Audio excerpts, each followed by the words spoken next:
Can you hear me? Can. Hmm? Said, yes, I can. All right. I don't know what was going on there, but It popped up real quick and said the host muted your mic on my side. Well, yeah, I was trying to mute it during the intro, the countdown, so we weren't talking during it. Yeah. So either way, let's start out with some Percy's. I'll let you start off because I think mine is a quick kind of jump into the show. Quick. I mean, we had the whole discussion last night on the phone, but yeah, the dragons are dancing, man. Like I told you, I even got one of my coworkers. He's all in on House of the Dragon now, and we had like the best episode yet. Definitely the most expensive episode of like Game of Thrones ever, probably, with all the dragon fire. So it was just awesome. Like the whole Melees, Vhagar, and Sunfire twisting around in the air. Loved it. Just immaculate television. Yeah. Like I said, I was on the edge of my seat. Like I literally had like my hands on my head the whole time, like during that like whole dragon battle, because I was like, man, like what's gonna happen? What's going on? Again, like seeing Rhaenys go out like that, I mean, like it was sad, but she went out like I guess a true Targaryen, like on in battle on her sword, or she went out like a G. And so it's gonna be definitely a big hit for the Blacks. We'll see how that plays out. And even on the other side too, on the green side, it's gonna be interesting to see what happens tomorrow when the new episode premieres. What happens on both sides out of the repercussions of this first engagement. Right.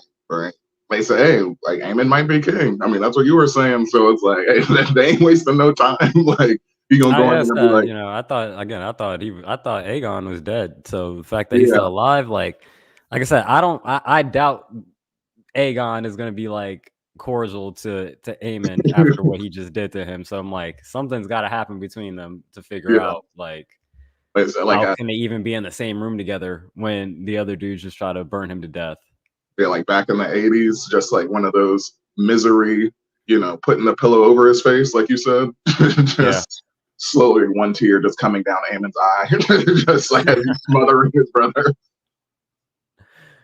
Oh man.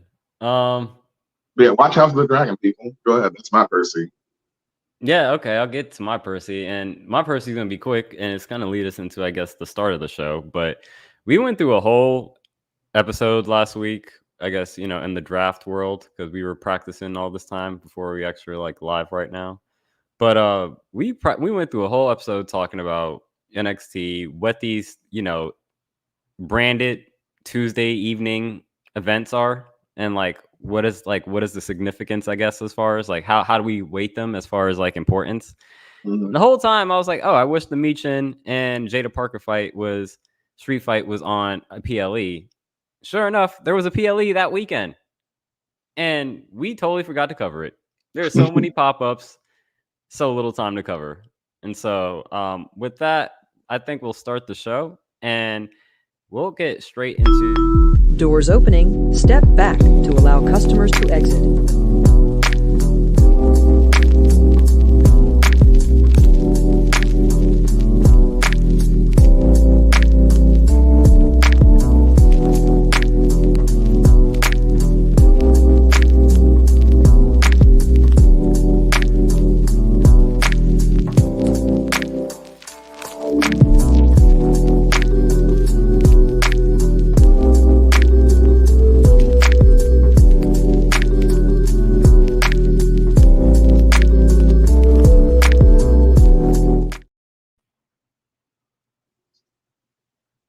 I think, okay, that's interesting.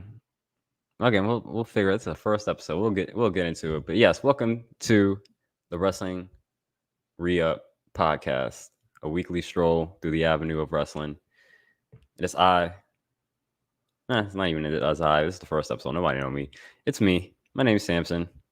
We're gonna call myself the Habesha Hayes, and I'm here with my friend, a tag team partner, one half of this faction. Even though, how can you have a faction with two people? Sure, it's just like a faction with like room for growth. That's all it is. Yeah. I'm Moody. The bandwagon is open. So yeah. We literally just started the bandwagon. So yeah.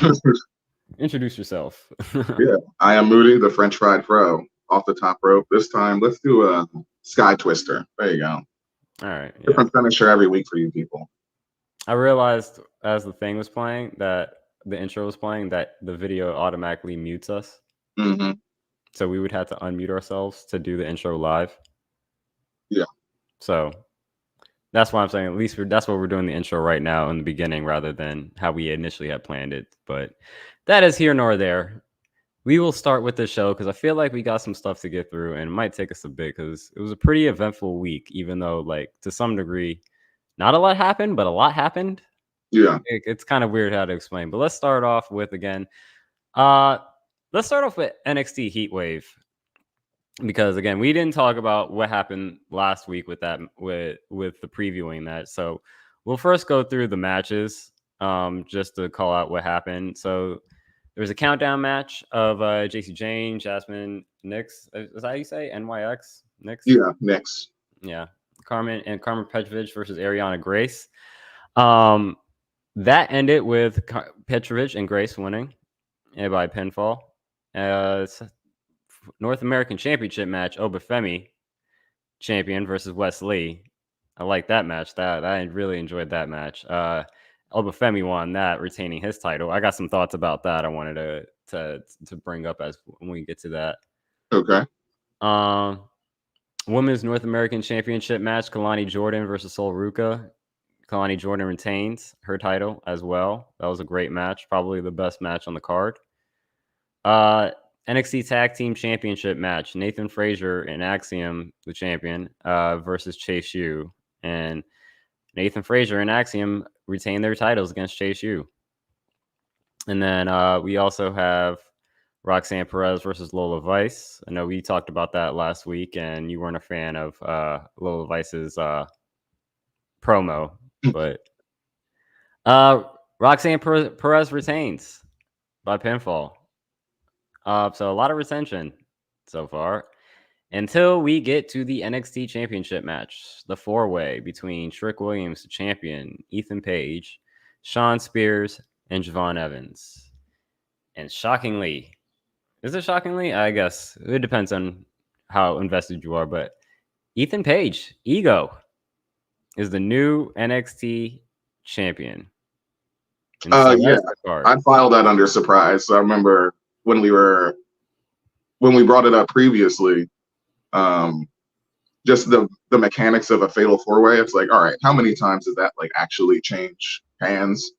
And Yeah. it's like, this is the perfect time to do it. Like, there's nothing wrong with Trick as champion. Like, you can establish other, wrestlers coming in. You did sign a whole bunch of new people. So I know you said immediately that you liked Ethan Page, like when he showed up, even like him on mic and everything. He's great. But the best part of that, I think, is it matches his character because he, wins by all the technicalities in the world, which is, a win is a win in a fatal four-way because he was fucking knocked out by a trick shot and just falls on Javon Evans, classic, stuff we've seen since growing up. So, yeah, I'd rank it a surprise for sure. If it's a surprise or not a surprise, it's definitely more of a surprise, but not undeserved. You know what I mean? Like, he's here for a short amount of time, but I'm ready to see what all Ego era is like. I mean, I'm a fan. Like when I first saw that the title changed, I was like, oh wow, that's surprising. I thought like Trick would have pulled it out somehow, but I actually like hearing conversations afterwards. I forget where I heard it, whether it be like Masked Man or one of the other wrestling podcasts we listen to. Like there's certain type of champions, like I guess like archetype champions, if you want to say, for NXT. They were kind of explaining it. And they're saying like someone like Trick is kind of like someone to kind of like steady the ship. Yeah. You know what I'm saying? Or not even steady the ship, but I guess steady the ship and kind of hold it up. So you have a champion that's kind of like, not untouched, but it's going to look dominant. It's going to look good. Now it seems like the chase is back on. Right? Because, that not to leak into what we're going to get into with like getting to the actual NXT show, but I do think that by having someone like Ethan Page as a champion and the way that he did win the title, it's like, oh, okay, yeah, like it allows it for it to be like you know, not like a dominant champion to run the show, but now like we got to chase back on. Like there's like 4 or 5 people that are like, yo, I want the championship. I deserve the championship. And so it's going to be interesting to see him defend that under these like circumstances. And then, you know, it's going to be actually the opportunities that people might be getting, you know, that they probably wouldn't have compared to like someone like, you know, again, when someone's like an established champion like that, like you're not just going up to a champion, like, but like someone that is just like someone like Ethan Page or someone like maybe like even Damian Priest, right? They're gonna be like, yo, I'm taking out all challengers because I want to prove that I am a true champion, you know, Yeah. a champion. And so I liked it. I liked it. I enjoyed it. I don't think I have that listed on my card, but yeah, I really enjoyed that. So actually I'll put that in my mid. Yeah. That was definitely a highlight to me because I remember my eyebrows raised because once again, it's just a fatal 4-way. Most recently, for the most recent decade, has usually been just like, you know, a holdover.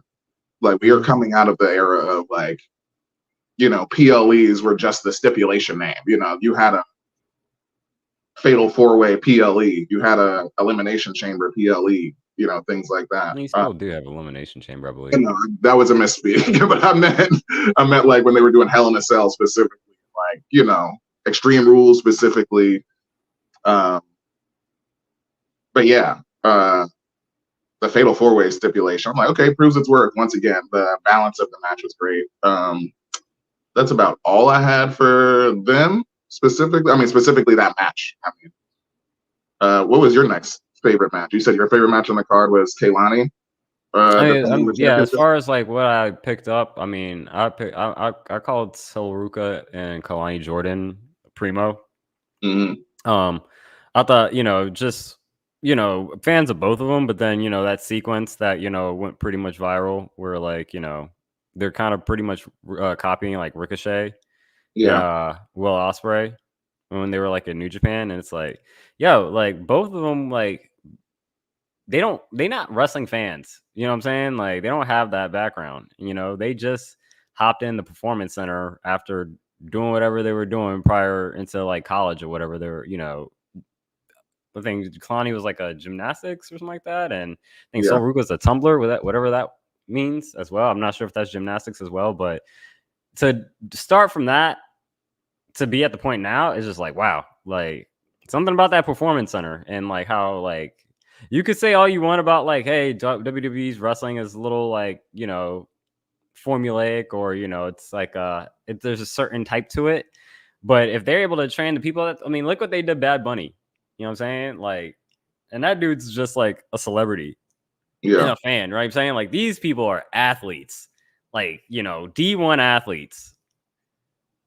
And then in a year span could be doing all that joint. And like there is a little bit of like, okay, it looks a little too choreographed sometimes, and not just them, anytime you kind of do certain sequences like that. But I think if you are able to pull it off, and then, you know, it comes off like, you know, organic, it was fun. It was great. And so again, it goes back to my original point when Kalani actually like won the title at the ladder match. Her title reign is gonna be interesting because again, like kind of unassuming, kind of surprising that she won the title. You know, and that like out of those, like it wasn't too surprised. Like she definitely is not like an afterthought, but it's like, oh wow, like maybe thought maybe it was gonna be Jada Parker or somebody else, like maybe even Sol Ruka, but then now it was Kalani Jordan. And so the fact that again, I was saying, I'm curious to see if she would be able to like, you know, if she not even curious to see if she would. I was curious to see if her story would be like, you know, kind of the Sami Zayn yeah. of, you know, the NXT kind of North American Championship. Which I'm not mad at that immediately just thinking about it because she's such a baby face. Like, I want to say it's like, oh yeah, because she's small. But then again, the champion Roxanne Perez is also tiny. You know what I mean? Yeah. So I would think maybe that's just some character work, like a little bit that she has to do. But yeah, I think she's a stone's throw from that stand or Sammy. I could see Kalani Jordan getting a Hall of Fame resiliency badge. Yeah, yeah. Like I don't whenever think Roxanne needs the Hall of Fame resiliency badge. I feel like she'll find other ways to win, you know. But Kalani, I could see her getting a Hall of Fame resiliency badge. Yeah. At some point, not now, but and then we have this flipped on our boards. You have Obafemi as retaining as a primo, and I have that as a mid. So I'll let you start. And I'm not too far off a primo. This is probably, I wrote this probably maybe before we like loosened up the rules. So I'll let you go. For me, it was just, I mean, once again, expectation. Like going into this match, I was like, I saw it obviously as like Wes's last chance. When we get to the NXT recap, we'll talk about, you know, what happened and everything. But that's how I was feeling. I was like, he's not beating Obafemi, was my thought. And sure enough, I was right. I viewed it as like a, what do they call it? Loser leaves town match. You know what I'm saying? Yeah. But it was for, you know, just for him on his side, because he's like, oh, I don't know what else to do. He showed, like, he's probably the closest in NXT to like the Sami Zayn resiliency, I guess, right now. Like, so because Obafemi still, like, once again was just vicious. Continue it. I forget what his like special is, or like his finisher. I can't think of that, because when I think of Obafemi, just similarly, I think of like Nigerian Gunther, because his chops, like Obafemi's those overhand chops, I'd be like, damn, he came in those chases. I'm like, shit. Like, so I always need to remember like what his actual moveset is. I just get lost in the chops, honestly. And but yeah, I was great. I see Beach Report, they gave it a B+. I give it about the same. Yeah. What about you? Yeah.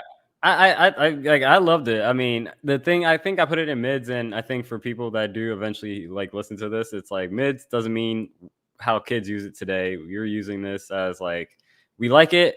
It might have some slight imperfections to it, but there's stuff that either we're intrigued by, you know, that like, hey, like this is something that we're looking forward to and we want to see more, or hey, this needs to pick up a little steam and, you know, we're a little concerned about. So it can go either way, but I like this on the more positive end.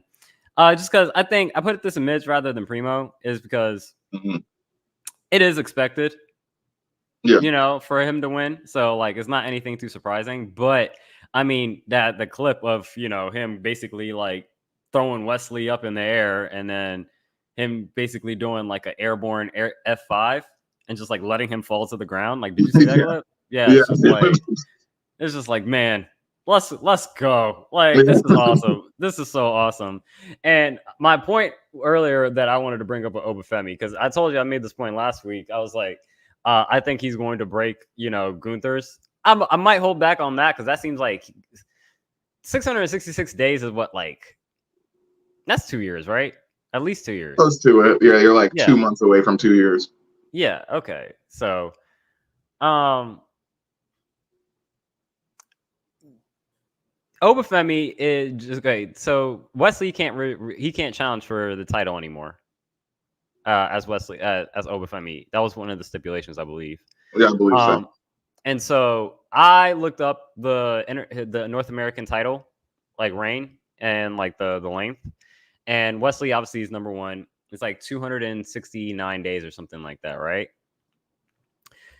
Obafemi's like when I looked at it a few days ago, he was like 86 days away from beating Wesley's record. Yeah. You calculate 86 days from that day, it is the day of Bad Blood, October 5th. Yeah. That's the exact day that he would actually tie him, would be Bad Blood. They're obviously not doing a PLE on the night of Bad Blood on Saturday, but they are doing a PLE probably on the 6th. Mm-hmm. And so it would be very fitting for him to, you know, beat that record, you know, in October on October 7th or October 6th, because Bad Blood, I believe, is the 5th. So that's gonna be it. You know, Obafemi just adding his name to the record books even more. Longest reigning NXT North American champion. And then how soon do you think he goes to the main roster? I mean, I can see it coming up. Like you said, if he breaks the record, at that point, I want to say there's nothing else for him to do, obviously, because the NXT championship is right there. But when it comes to skill level, like we know that there's no like real difference between NXT champion and like North American champion as far as like in ring. So, I mean, I wouldn't be surprised if he gets called up in the next draft. I think you still have some more runway with him, you know, if you want to put him in the main title picture for NXT. But yeah, for sure, he could be in the draft, like this upcoming one. We already did it. We already did a draft. So I know. I'm talking about the next one. Yeah, you said April.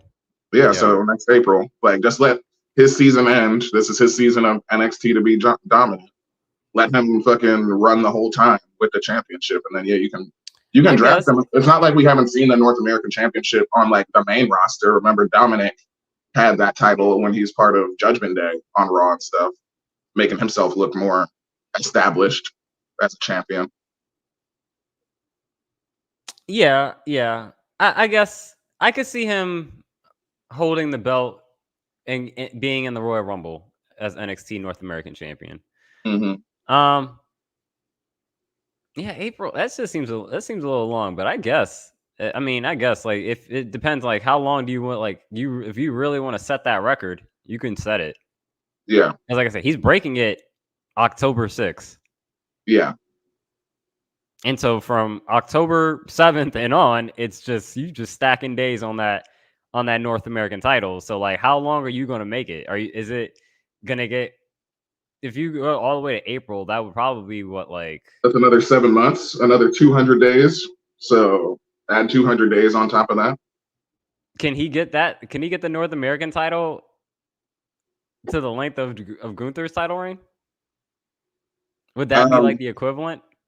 I guess, yeah, that would be the equivalent, yeah, as far as like what he could do in NXT-wise, yeah, for sure. But either way, great match. Obviously, we talked a lot about Obafemi. We talked, it's like, yeah, we need to get him as like an actual, like a guest on here someday, and just do the King Jaffe Jofer and just throw the rose petal flowers and stuff like that. Tell you, we need to get that. We need to get that. They need to get that licensed, that music license for him. Yeah, the whole entrance. I totally missed your point on the playback. Listening on the playback. From last week's episode, you had mentioned about like if that was like his WrestleMania entrance, that would be so dope. Yeah, like ridiculous. Let's get into this other pop-up show that happened. The one that we did talk about, Money in the Bank, another 5-card matchup. Like, so both WWE just seems to be leaning into these 5 match cards. Yeah. That's why I was like, yo, does it have to be 5 all the time? You can't throw in Meechin and Jada Parker? Even NXT Heatwave was 5 cards, 5 matches. 5 matches, yeah. It's like, we can do 6. You know what I'm saying? But I guess if they want to give everyone equal time, 20 minutes or however long, like, it's fine. It's fine. But I'll let you start off. I mean, I think, yeah, we'll work up to it. So my mids, we had, I wrote it down as the botch heard around the world. Because we were all watching that match, the Damian Priest, Seth Rollins match, which was electric, honestly. And we were on the phone literally as it was happening. Or not on the phone, but texting live as it was happening. And I remember actively like exclaiming, I was like, oh, like when he did not kick out, because I was like, oh shit, like what is this about to be? And I remember texting you like, all right, how does this happen? And then immediately like Drew comes in, and I remember being very confused because Seth should be champion, and that's just Seth getting screwed, I'm assuming. That's what you meant by that he should be champion. Seth wasn't screwed, but it was a unfortunate botch. We still love Damian Priest as a wrestler performer. Almost in a certain way, like he was so upset. Like I was thinking, I'm like, damn, does he know already? Like this is his last match as champion. You know what I mean?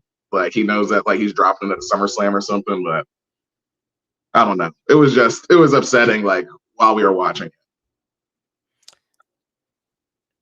Yeah, Seth Rollins was screwed.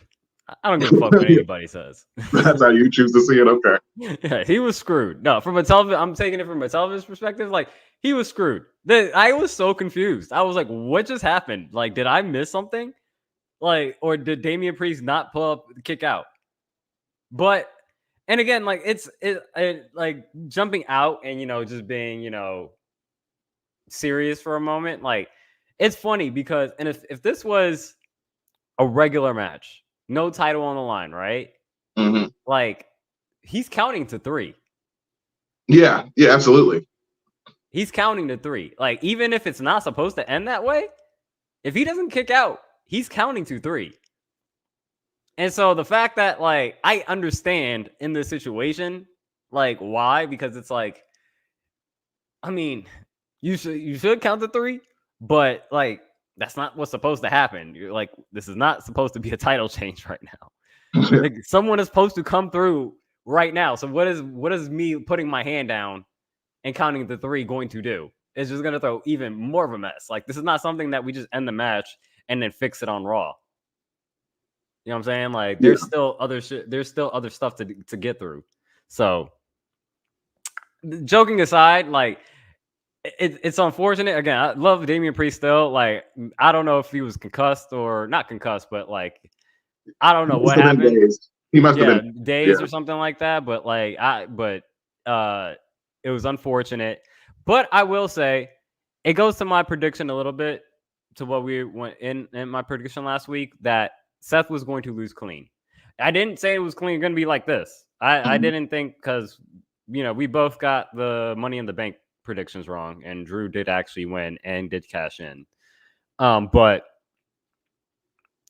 Seth lost clean, however you want to call it, even though there were shenanigans involved. He lost within the legitimate rules of a triple threat. Yeah. Which I also have a question. Like, I don't understand why is it a triple threat? Why is it not 2 matches? Yeah. So once again, going back to our live texting, like when I was confused, they should have counted the 3. That's how I read it. Like in the moment, it's like the triple threat is only because the match was technically never over because he never counted the 3 that he should have. You know what I'm saying? So that was still a live match while he gets while he cashes in. You know what I mean? So then you got still, but even in that case, like regardless if it was this match or any other match, if someone is trying to cash in during an ongoing match, it's not just making it a triple threat. Like it seems like it would be 2 matches. You're having 2 matches at the same time. Yeah. Oh, you said 2 matches at the same time? Okay, I got what you're saying now. Yeah. Yeah, it would be 2 matches. It wouldn't just turn into a triple threat. It'd be 2 separate matches. Yeah. I mean, I guess in the logic of like wrestling kayfabe. I feel like they used to do that. Yeah. Like you would have 2 matches in succession just very quickly instead of, adding the 3rd person to the triple threat, you mean, for the Money in the Bank? No, I'm saying they're happening simultaneously. Oh, shit. Like that's what would happen, right? Well, that's why because remember they used to come with their own referee. Now they don't do that. Now they just run out there and then just give it to the timekeeper. Yeah. Or something like that. But I feel like before they used to come out with another referee. And so like in a situation like with Drew McIntyre, right? If he comes out with this briefcase and cashes it in and Seth and Damian is still happening, now, there's also another match that's happening at the exact same time. That is Damian versus Drew. Yeah. And so technically you can look at it as a 3-way, but like Damian and Drew got their own ref. And Seth and Drew got their own ref. Okay, now if you had different refs. Yeah, if you had different refs, then I could get behind it for sure. Okay. And so can you imagine a point where like both Seth and Damian both had their hands over Drew? I mean, yes, just because we've seen double. And they got counted 1, 2, 3, and then they have to figure out how they have to split the title. Hey, just break it in half like Lay Cool. They both have half the World Heavyweight Championship. And then you want to make it feel like a toy, that'll fucking do it. Let two guys carry it at the same time, carry half of it. Yeah. But it was a pretty entertaining match with all the shenanigans. But yeah, I had it in the mids because mostly for the unfortunate botch, but it worked. I get it. I'm not torn up about it. Yeah. Other mids that I guess we both agreed on is that I was wrong in the sense last week in the preview, that Money in the Bank preview. I said that sorry, I got to apologize to Kevin Owens. Kevin Owens, I said that you was going to take the pin. You did not take the pin. That is Cody Rhodes got pinned by Solo. Now I believe, like, it wasn't like a, square up one-on-one, I took you down pin, but nonetheless, on the record books, it shows Solo Sikoa pinned Cody Rhodes 1, 2, 3. So I thought that was interesting. For pretty much, I think we both predicted this correctly last week. The Bloodline part 2, part 2. Yeah. Yeah. It is they beat Kevin Owens and Cody Rhodes and not Seth Rollins and Randy Orton. So yeah, what do you got thoughts on that? I mean, the first thought that I have is, like, as I'm reading the article, it's like, oh yeah, I forgot that poor fucking ref that gets crushed by the steel steps like twice. I was like, oh, this guy's, if there's anybody, like, just get the chalk out and just draw the outline of the body. I'm like, this man got crushed between Jacob Fatu and the steel steps. Like, all right, cool. The ending I thought was cool, like, just a clear callback to, like, Roman and Solos, the spike spear combo, put you down. So I really like that. I really liked like Jacob, like when he was in the match, like when he's like, this is also in the report, the no selling the spike DDT, the draping DDT that Randy always does. Yeah. He goes into, like, his pose, like, the voices in my head, and Jacob's just standing there. He's like, oh shit. Like, usually that puts people down. So just plenty of great spots in this.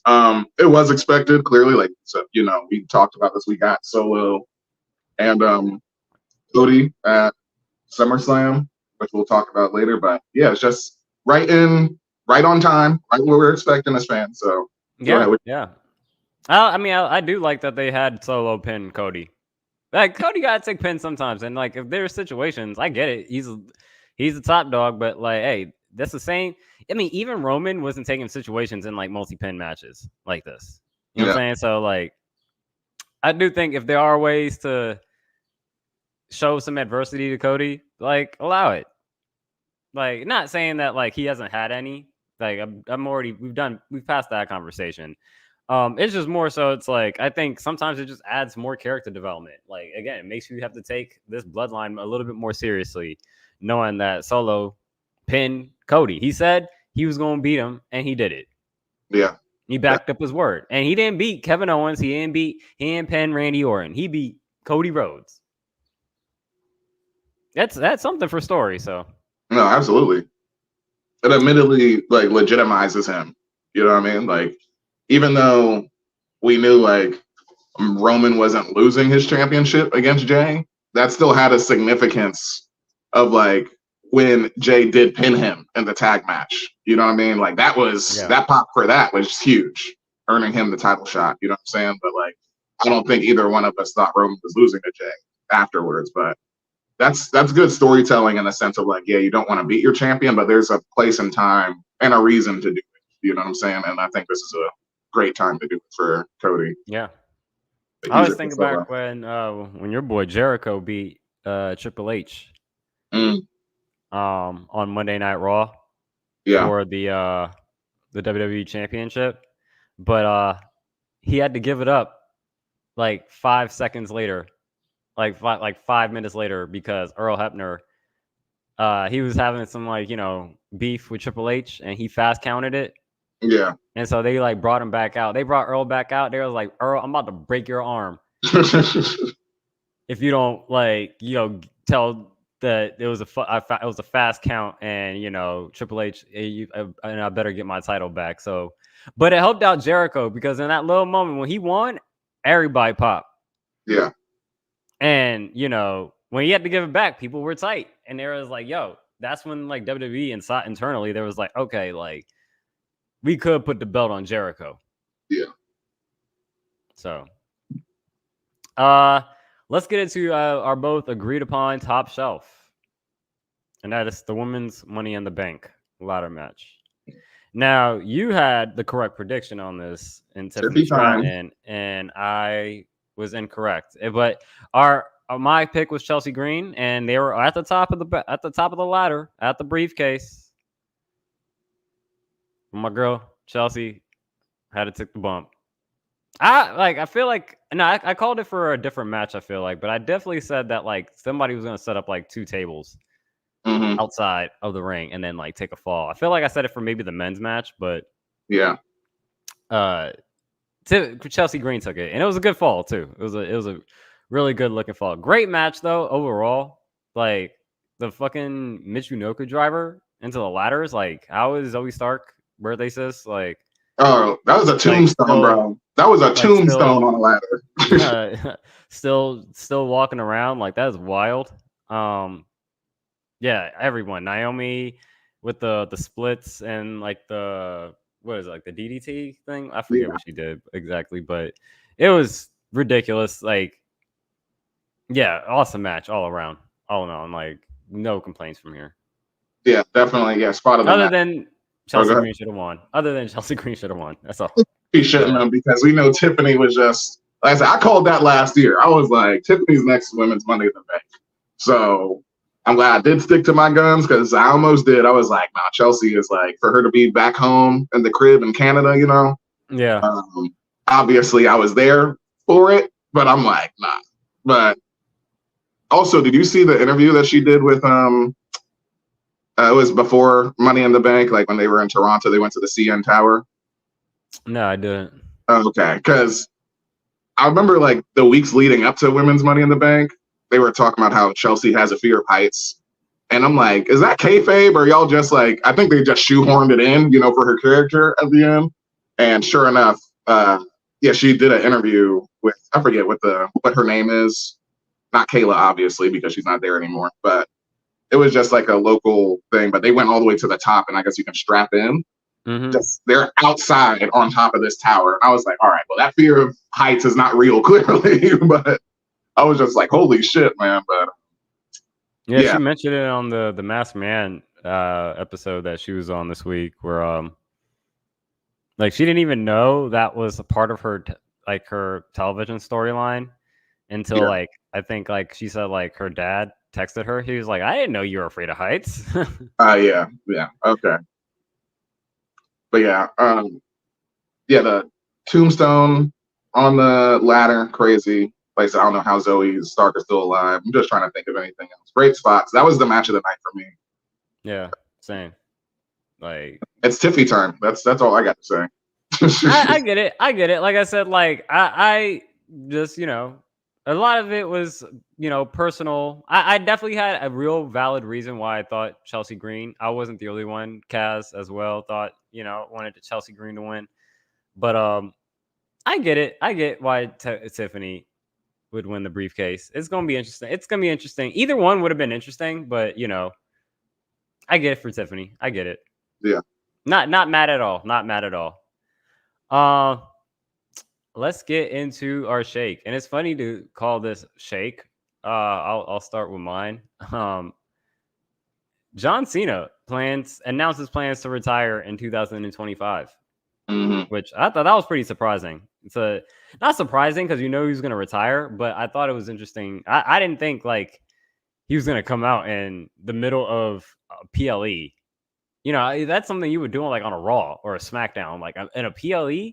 To announce your retirement in the middle of a show, that's odd. But he gave his valid reasons. He sounded definitely like real in his opinions and what he was saying. And he also went to he had the press conference afterwards where he gave a lot more detail, saying that like this will be my last WrestleMania, but like I won't be done at WrestleMania. I'll still be around. He'll say he's doing like about like 40 up to 40 events next year, and so he's going to be around for, it looks like, for the majority of 2025 in some capacity. But yeah, the end of John Cena. The end of John Cena is coming upon. At least the on-screen TV character. It's about time. He sucks. Cena sucks. We all know this. About time. Get out of here. I don't care how many times champion. Fuck out of here. Obviously, I'm joking, but I mean, I guess, yeah, I agree with your point that that was something that would happen on Raw or SmackDown. I guess just the fact that it's there, it's a surprise for the fans, and then it's like just the emphasis, you know what I mean? Just because it is on a PLE, it's like, all right, this makes it that much more serious, I guess. But that's the only thought that I give it. Because I doubt that you know, that promo goes any differently on Raw or SmackDown, because he definitely could have just did it there. So I mean, again, he wanted to do it in Toronto. He wanted to do it in Canada. Like, so again, like they were in Toronto on SmackDown, so like he could have did it Friday, but he's also has a busy schedule. yeah. So like you can only do it when you have the time available for you to do it. So again, I'm not mad and when he did it or where he did. I was just, again, a little bit more surprised that like it happened during the PLE. Like that's more so what I was getting at. But yeah, that's my shake. I'll let you get to your shake. Yeah. The one that I didn't have on here was Braun losing to Sammy, which that shouldn't have happened. I'm just going to leave that at that shouldn't have happened. That's my shake for that. And the other one that actually is on here is, yeah, calling out your cash in ahead of time is dumb as hell. Like, I'll never understand the logic behind that. Like, I understand if you're a face, you're like, oh, I want to, you know, be honorable or whatever the fuck. Fuck that. Well, don't be in the Money in the Bank match then. Like, you don't want a Money in the, like, you, what you need to do is win the King of the Ring, or you need to win Royal Rumble then. Like, if you're gonna be like, oh, I'm gonna do, or like, what was it, Cena? Wasn't it Cena that won the Money in the Bank and was like, I'm gonna cash it in? Like, or he said that he was gonna cash it in ahead of time and he lost. Yeah, exactly. The same thing, like with Drew McIntyre saying, oh, I'm gonna win it and cash it in. It's like, bruh, like, you don't even want the air of surprise. Like, you don't even, like, you just want to take out, I mean, like, the whole advantage to this. You know what I mean? Like, a surprise though. You can still, there's still a surprise. Because like you don't know how the match that, like, the person that the champion that's in the match, he doesn't know when in the match they're gonna come in. Like, theoretically, you know what I'm saying? Like, he doesn't know when in the match he's gonna come in. He could have literally just got knocked the hell out. You know what I'm saying? And then like all of a sudden you just hear the music go off, and then you hear somebody's like, oh my God, he's cashing in. And it's like, oh, damn. Like, now I got to pick my ass up off this goddamn mat. And then, shabam, you get Claymored. 1, 2, 3. Yeah, but we're not wrestlers. I'm talking about from the fan perspective. I don't give a damn about that. Don't tell me you're going to do it ahead of time. Just do it. Like, that don't make, like, obviously, like you said, if that's Seth and, like, Damian in the ring, neither one of them can predict the exact moment, for sure. I agree with that. But that's not the element. I get your point, but I also like if Drew is dumb to do it, knowing that like CM Punk is around. Yeah. Like, but I guess he thought like he beat him up so bad that he wasn't gonna come back like around so quickly. Like, you know what I'm saying? Like, again, Drew is the enemy of himself. Because imagine if he didn't have the CM Punk situation, he probably could have won. Yeah, but yeah, they're both exhausted in that match. Yeah, but that's all it was for me. Yeah, just don't announce your cash-ins ahead of time. Yeah, we should see you like original Edge sprinting down the ramp. Yeah, but yeah, go ahead. I was gonna say, for the small bit of the Braun and Sammy of it, again, I was saying like we both picked Braun. Yeah, but I remember we were fantasy booking. I'm like, how would Sammy win this? You know what I'm saying? Like, I was like, because again, Sammy's got that Hall of Fame resiliency, and it definitely showed up. It definitely showed up. That is a long intro if we wanted to get to. So let's let's hurry up and get through some of this stuff. So let's get to Raw. Hey, 2 PLEs, that's what'll happen. Yeah, man, a lot to get through. Let's get through Raw, and then my top shelf here. The return of Rhea Ripley, I thought was done really well. I thought the whole point from Dom and Liv hugging, and then he was like, "Oh no, I made a mistake. I didn't mean to hug." And then they had that little romantic look. She hops on him, and then they fall to the mat, and then Dom about to fold, and then all of a sudden you hear, "This is my brutality," and then Rhea comes through tight. Soap opera, man. Just give me it. Cinema, top shelf. It was Mommy's back. I think it was. I've been really paying attention to the framing of Liv and Dom. When they get close together, it's I can't think of. I'm pretty sure this is the first time that Dom has been on top of Liv, because her whole thing was oh, you should have a woman calling you daddy and stuff. So I'm he was on her I think last week. Was he on top of her? Okay. You know how the same way Liv was on top of Dom? Oh yeah, they flipped that spot. That's right. Yeah. That's where I was maybe just because it was in the ring, and I was just because you say about to fold, I think that was the moment that he was folding. We were actively watching that happen, and then Rhea music hits. That's the way that I read it. But yeah, it was great. Yeah, I thought the way it played out was really great, and so again, it's gonna be interesting to see how it's gonna be interesting to see what happens on Monday when with Mommy back in the fold, and not even just the Rhea and Dom and Liv aspect of it, but also what's been happening with Judgment Day. Damian knew he got the phone call. Yeah, he knew Rhea was that Mommy was there. He knew that she was going to come out there, and so it's the whole dynamic of with the Judgment Day, and right now it looks like Rhea's going to be a face as well, coming back. So it's going to be interesting to see how her character plays out, how the Judgment Day plays out, every one of them, including Liv as well. So I'm excited about that. I mean, she proved her value, because you got to remember, Dom was only weak because he finally beat his dad for the first time. So it's yeah. I can understand even in kayfabe where it's he got lost in the moment. I'm about to dig in her guts, actually, in the middle of all these people. He's this is the one thing that I've been trying to do. And Lita. Exactly. That's what I'm thinking. I'm oh, he finally got it off. He won this championship. He's about to impregnate Liv right now. That's what they've been leaning towards. So they've been hitting at it. But all right. Any more thoughts on the return of Rhea? Not really good. It was the best thing on the show. Yeah, that's all I have for them. All right, you can go ahead next.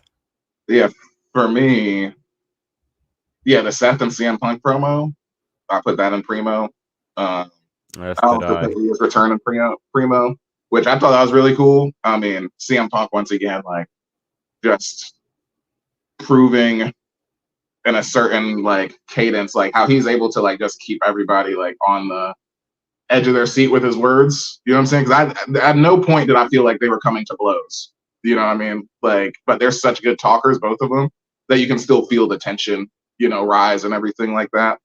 Yeah. So for him to CM Punk's character is oh, I'm a real person. He's trying to blur kayfabe and reality. For him to just give you the hey, if by any means me fucking with Drew screwed you over, I apologize. I felt like that was very earnest and very honest. Yeah. Until he says, not that much, because it's a problem. You know what I mean? Yeah, so, he had me. That was a good one. He had me there. I was like, oh, look at CM Punk turning a new leaf. And then I was like, backhanded compliment with the finishing it off. I was like, you son of a bitch. Right. It's that's still an apology, but he's literally just saying, you're the last person I want to apologize to. So it's takes all the out of the apology, but it's technically he still apologized, but yeah, their pettiness I like. Hey, but I thought Seth got him at the end though. I think Seth got him at the end. Overall, like I love the promo. Like I thought, both were great talkers, and it's obviously real. Who knows how real? So I don't know how much of it's TV, and then how much is actually like real. But Seth has every right, and this is what they wanted to have at WrestleMania before CM Punk got hurt. So yeah, exactly. They're just getting back on track now. Exactly. If Drew was basically holding the baton and did a great job while Seth was away and CM Punk was hurt, like that's dope. And so, but we'll see what happens. I definitely think we'll see a SummerSlam match, but I'm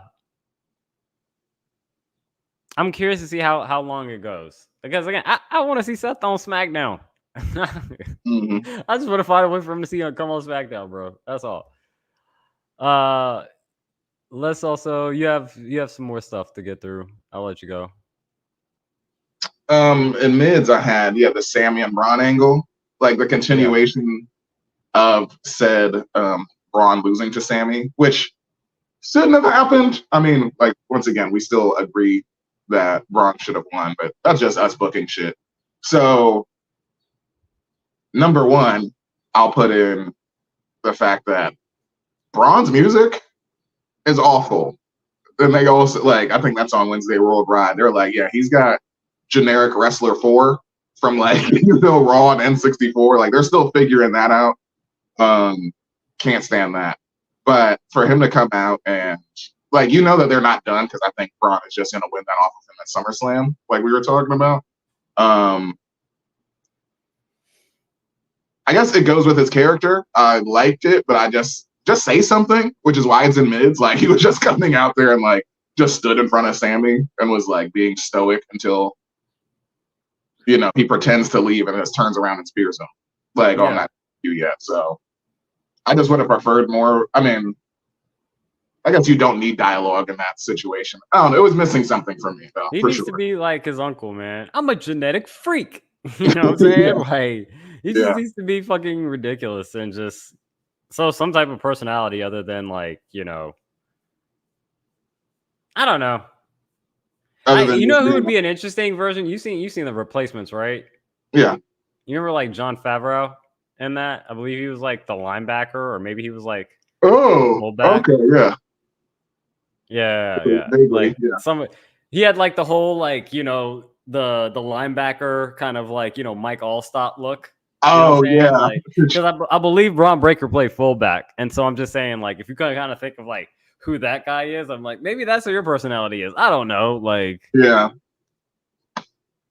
But again, production wise, they show him well, as far as his athleticism and whatnot. But promos, man, yeah, big thing. Were you gonna say something else? Oh no, that was it. I was just saying it was missing something for me, and I was gonna pass it over to you for your shake to start off. Yeah, I don't have too much shake, though. I'm interested to see Pete Dunne and Sheamus on deck? ? Mm. So I'm interested in that. And I bring that up because they announced that Tyler Bate is out with the torn pec.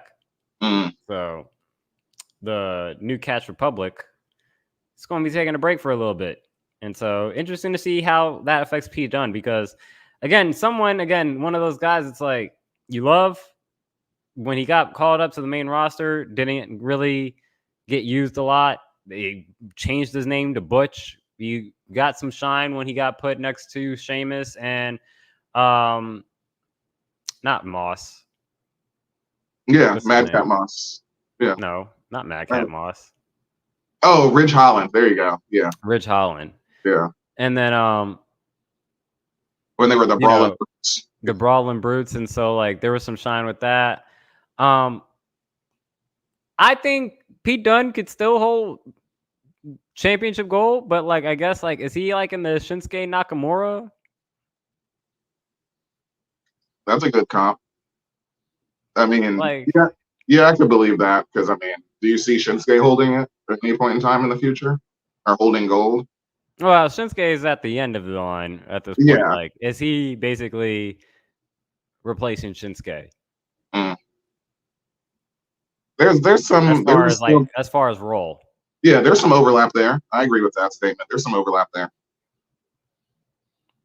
So like he'll be in positions, but like he'll never actually like be the position. So that's the maybe this is something that it is able to kind of reinvigorate the character a little bit.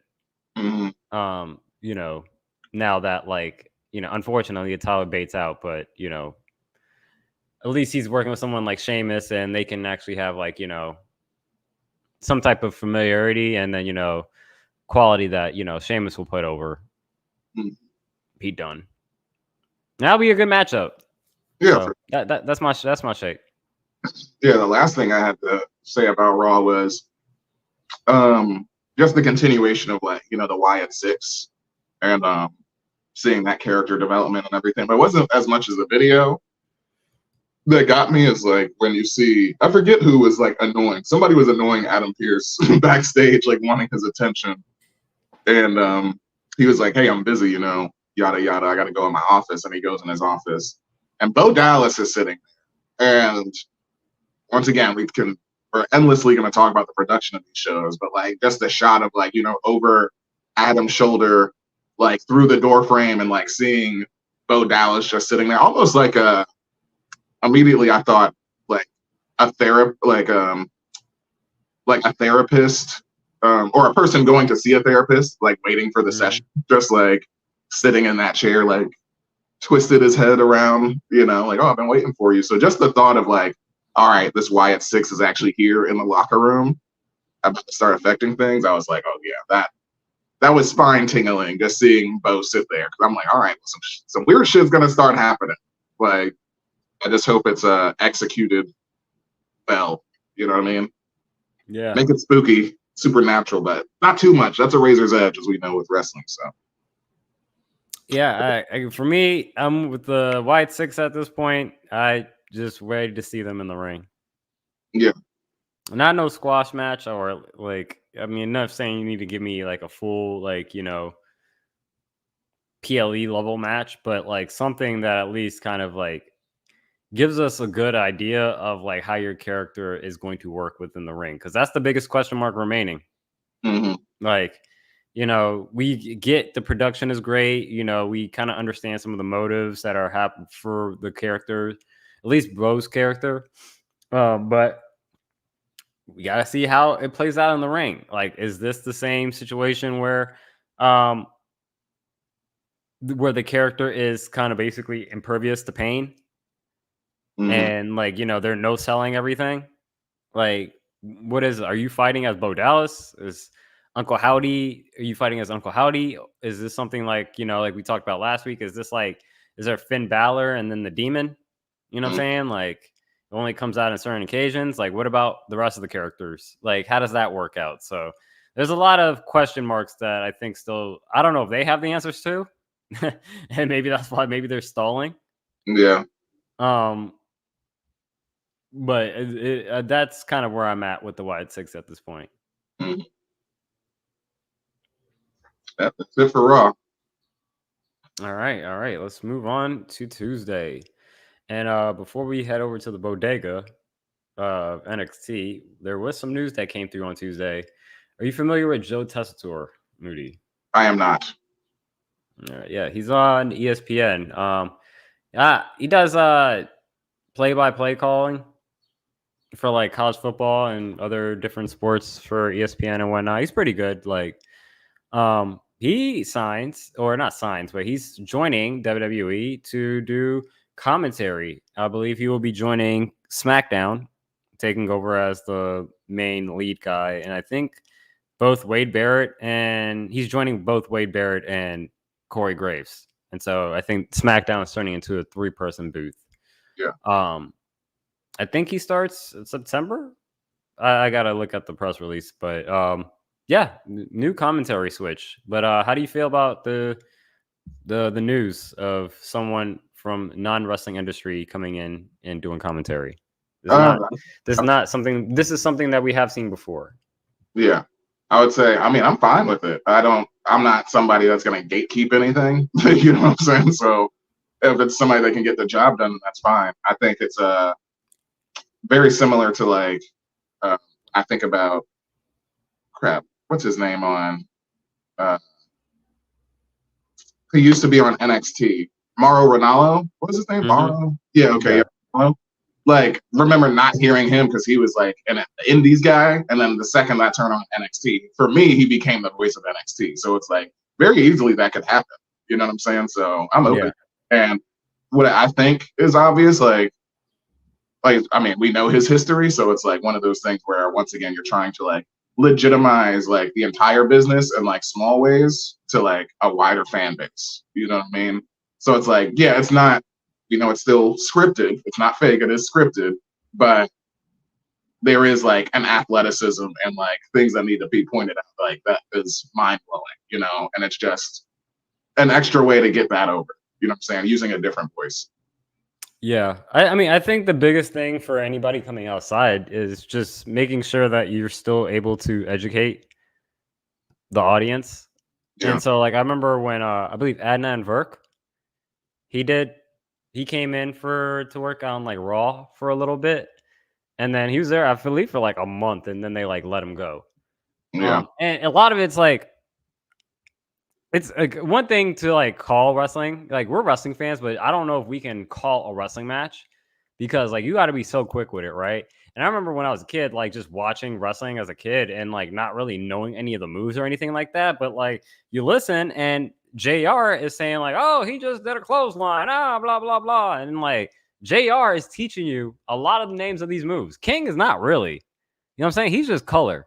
He's just talking about the stories. You know what I'm saying? Like. JR was the one that was telling you, oh, this is a, Taka Mikanucha driver or something like that. Like whatever moves that he was calling, like he was teaching you the wrestling moves names. Yeah. And so like that is something where it's like, I don't know what is Joe Tessitore's familiarity with wrestling, if he's a fan or not. I'm sure like obviously they do interviews with him. They've had him run through like the practice trials and probably like, hey, watch this tape and kind of use it as like, call a match and stuff like that. And so like, I'm sure like for him to get signed and to do this and be put on like, again, live television, he's good. So it's just going to be interesting to see how that is first going to be interesting to see how he does that and how well he does that. And the second, it's like, you can't sound robotic when you do it.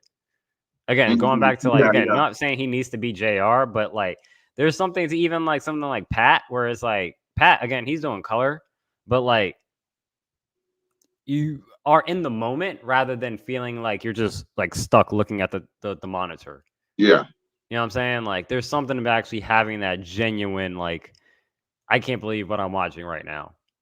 Rather than like, I'm reading lines off of the script or like I'm literally just kind of like talking with my eyes, if that makes sense. So, yeah, I'm not need to gatekeep. Just hope he does well and is able to keep up. You know what I'm saying?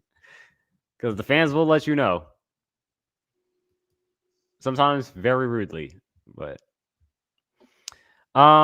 let's go next door to the bodega. And that's NXT. I don't have much. I'll let you start off.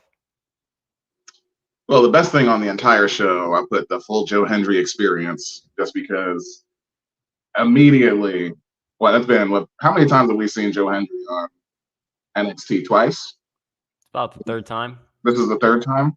Yeah. Okay. Well, if anything, hit that crowd is like full on his side. He is full over. That theme music is full over at this point, like so quickly.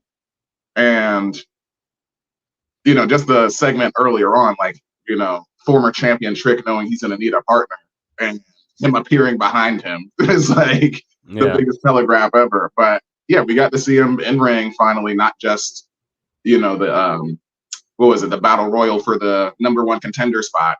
And, he just gets bumped out of the ring immediately. So, and that was also, besides like my few YouTube, TNA wrestling matches that I've seen of him. Mm-hmm. I mean, that's he's just as impressive right there. You know what I mean? Like he's had like one other. I mean, he's digital media champion, but I'm not gonna sit here and lie. Like I know a lot about him, but the matches that I've seen, like he's pretty impressive. Like technically sound, all that good stuff. So All right. I was really happy to see him, and just also just hearing that match. You know that it's Trick and Joe Hendry versus now champion and Sean Spears. Like, it's like, oh, you know who's winning that already. Yeah. So I was glad to see him in full effect. You know.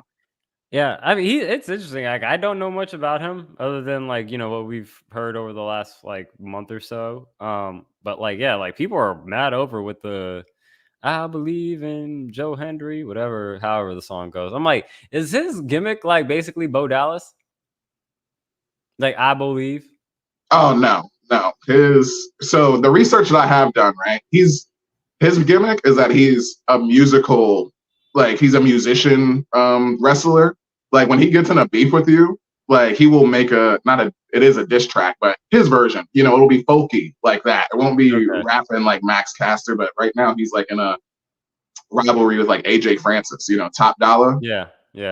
And he gave him he'll put up on the Titantron, he'll be like, oh, I have some words for you. And he'll just be singing softly like he does in his normal entrance music. Okay. But he's being disrespectful, which is funny. Okay. So I think it's honestly, it was more of like inspirational and stuff like that. Because this is like, I believe in Joe Hendry. Yeah. I'm like, what is this early 2000s pop music? Like, terrible. Yeah.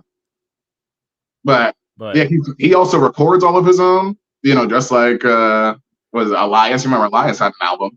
So just the fact that he's like doing music that way, I'm like, oh, that's pretty effing cool. So it's like he already had a natural gift for music and was already making music, and it's like, oh yeah, he's just a wrestling guy too. So tie your worlds together. Yeah, he's definitely gets some shine. And again, he's on main eventing NXT. He's at they put him at the little teaser at the end of Heatwave. Mm. You know what I'm saying? Like they showed his face at the end of Heatwave. So they're definitely feeling effect. That'll just bring up that's a little bit of getting to my shake. But yeah, the NXT TNA crossover is definitely getting into picking up steam. We got I want to call him Clint Dempsey. He is not Clint Dempsey. Charles. I was going to call him Charlie Dempsey. Yeah.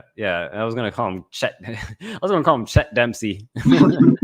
I'm like, no, that's not. I'm thinking Chet Hanks at that point. Yeah, you have Charlie Dempsey going over to NXT to TNA to have a match. You had Joe Hendry coming over here as well. You've had the Jordan Gray situation. I believe there's more back and forth going on as well. I can't recall, but a lot of it's happening. I'm saying Izzy Dang that showed up and challenged Jordan Grace this last week. Okay, yeah. I remember something else happened. So interesting to see that happening. Interesting to see that happen. I'll get into one of my mids. I already talked. Well, I'll get into both of them because I already talked about one of them. The chase for the NXT Championship. I think again, it's interesting to see how that plays out. We saw that kind of continue this week at NXT with the members. I think pretty much everyone from the match came out and talked about why they deserved a rematch and whatnot. But then you also got what's the guy name from Metaphor? Aura Mensa.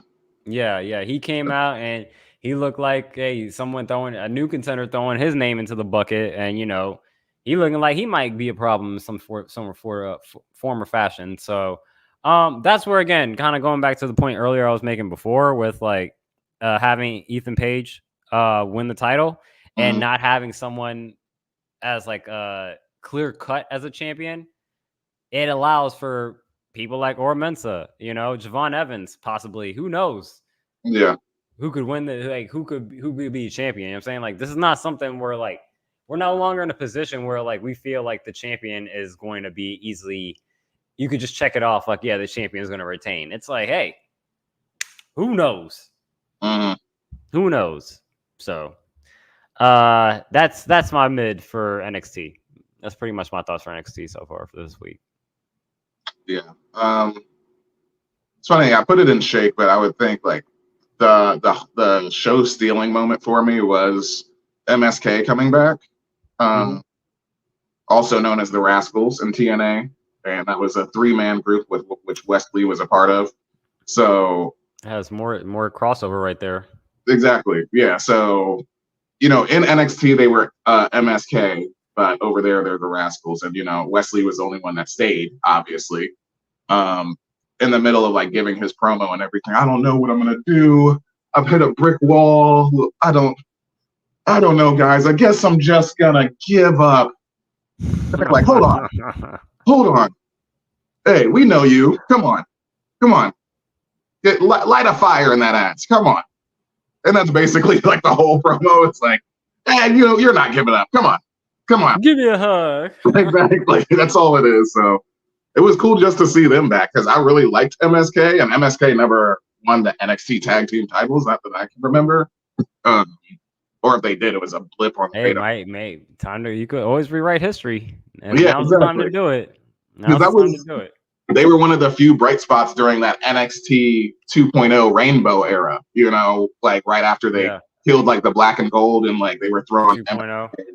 Yeah, they were throwing like the new guys in front of us, and it was like, there was growing pains right there when they were at their peak. So it was just cool to see the guys. Wesley's a funny character to me. Like he seems like a cool dude. Who's that? Wesley. Oh yeah. He's a funny dude. It's just a funny thing because I look at him like, man, you were like what, forever 17? Basically. That dude's probably like 52. I'm like, bro, you forever 17, bro. Hey, black don't crack. Yeah, he probably is 50. He's probably 52. Wesley. Yeah. I'm calling him a young man. And he's like, bro, who you calling young man? I'm calling you young man. Mm-hmm. The last thing that I have on mids, I thought was cool was Brooks Jensen beating down Javon Evans. And forgive me for not remembering like because so many of the guys in NXT just use their real name or like a close kayfabe like real name, so it's hard to just remember all of them. Mm-hmm. But immediately afterwards, like somebody finds Brooks, like catches him beating him down. He's like, "Yo, I'm the one that stuck out my neck for you to like even come back because we know he's been like on his own like unhinged, kayfabe blurring kind of redemption tour. I guess that's what he's doing right now. Trying to, because he was like kayfabe fired and like he came back and was like tearing the setup and stuff, and he's been arrested and everything. So it just gives me that intrigue for okay, I'm like, all right, what's he gonna end up being? You know what I'm saying? So yeah. And I never saw like any of those clips, but I just kept seeing like the articles and them talking about like, oh, this is the stuff that he was doing. So this is like his first return back to TV, as far as I know, and the fact that he's still unhinged, I'm like, okay, so I guess he can't. No, it's been done well. Like I've loosely kept up with it, and I've seen the clips. Like even like there was one moment a couple weeks ago where like Obafemi was having a promo, I think with like Wesley, and like you could see in like the background. Again, more credits to WWE production. Like this dude is like, it looked like somebody like random was like a random fan was trying to like break in. And everybody's like, yo, what's going on? Even Obafemi was like, yo, what's going on? Like, he's like, is there something seriously going on here? So, like, the way they're, able to, like, make it feel like this dude is, like, no pun intended, because there is a pillman on the show, a loose cannon. Yeah. But, is done well. It's something to keep an eye on, definitely, for sure. Mm-hmm. Yeah, that's it for NXT for me. All right. I guess we can move on to Wednesday. And before we get to the coffee shop, I'm going to let you lead the coffee shops. Every time we stop at the coffee shop, that's going to be something for you to lead. So you are getting that responsibility. But we'll start with some news. I only bring this up because she was on Forbidden Door a couple weeks ago, and she fought Mercedes.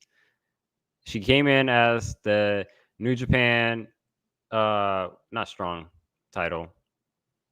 What's the New Japan title that Mercedes just won?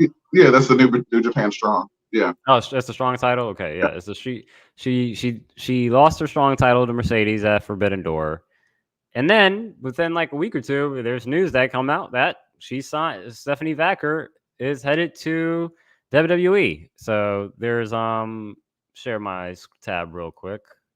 Mm-hmm.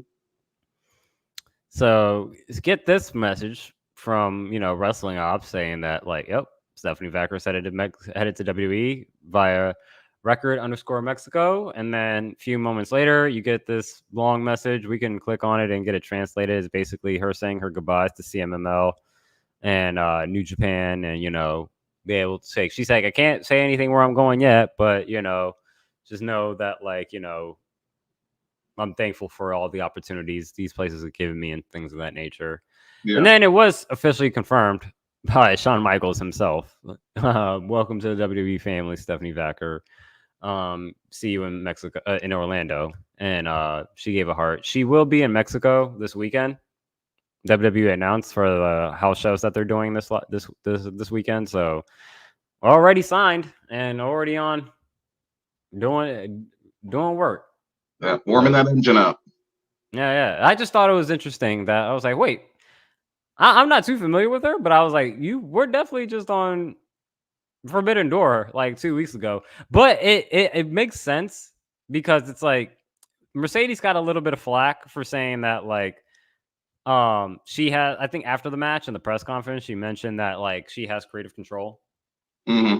And so like people are like, oh, of course you're gonna put the title on yourself, but it makes sense like within the context now that we are done. It's like she was leaving New Japan and CMML.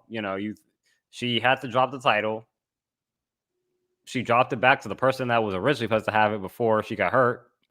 You know what I'm saying? So, it seems like we'll get into Mercedes storyline when we get into the coffee shop in a few moments. But it was just interesting to see. It's like, oh, like people were like, oh, Tony really slipped up. And how did they fumble this when he was on her television show just 2 weeks ago and now she's with WWE?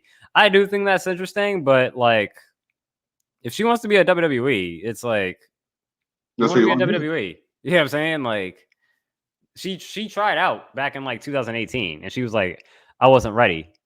And then she went away, got her game up, and now she's back to the place that she wanted to be at. So, AEW, they're going to be there as long as Tony feels like he wants to continue to pay for it. But just interesting news. Did you have any thoughts on that? No, the only thought that I had was like, yeah, Tony is punching the air right now because he's like, yeah, you think he's mad? Yeah, of course. Like, I didn't know Stephanie Vacker until this match. So for me to have one match with her and be like, oh yeah, she can really go, and then hear WWE signed her, that doesn't surprise me. It's like, yeah, because she was awesome. So it's like, if anything, that's just like Tony Khan in bed, like, that's how I see him right now. Like, he literally brought her to. And they got Julia too. Yeah, he brought her to the forefront. You know what I'm saying? Yeah, that's two international women they got, Julia and Stephanie Vacker. So yeah, that's not the first signings that we have only as well this week, but we'll get into the other ones. But let's get into the coffee shop and let's get into Dynamite. I'll let you lead this. Yeah, Dynamite, the coffee shop's yours to lead. So, well, the best thing that happened this week was definitely Mariah May's turn on Toni Storm, and I had a thought process behind this, right? Because there was a spell check error, as I told you before, that I could see how like your eyes would pop immediately when it says predominantly, but like I said, it was a made-up word. It was primodential. Production notes, whatever, yada yada. It was just in response to the where we rank like top shelf.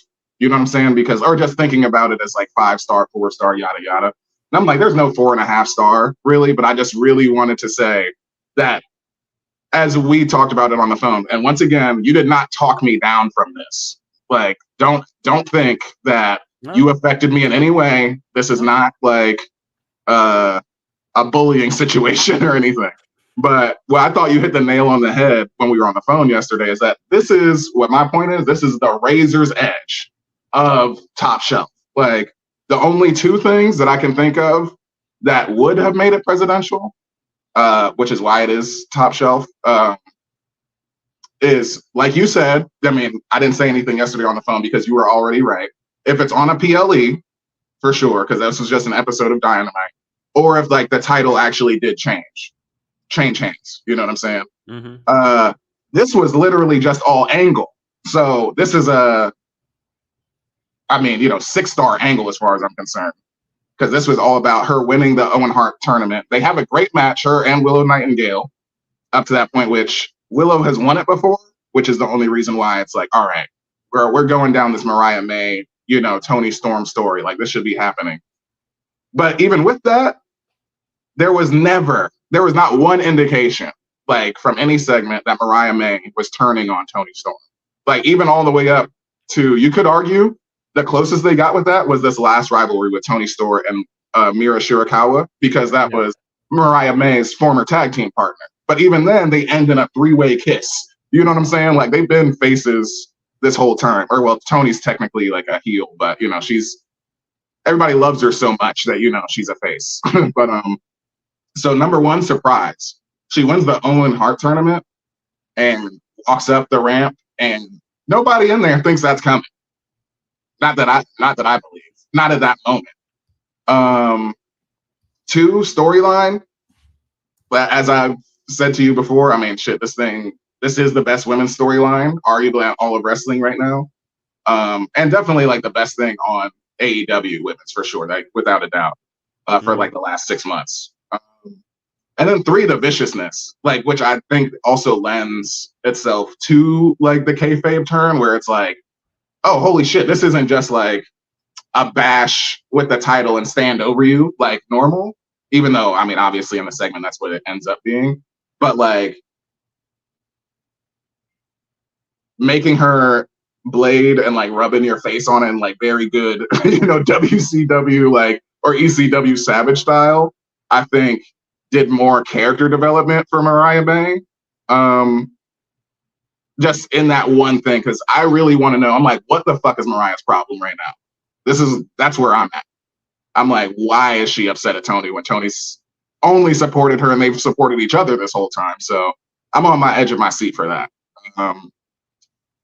But yeah, that's the best thing that happened in wrestling this week. So yeah, for sure. Like I had that I didn't have that in Top Shelf. I had that in Primo, but it's like, again, kind of the same thing for you. Is like it's on like the razor's edge of like being on the like for you presidential. Like this is like razor edge for me being on Top Shelf. And the only reason I don't have it at Top Shelf is really just the fact like we kind of talked about yesterday on the call. It's like we're in the middle.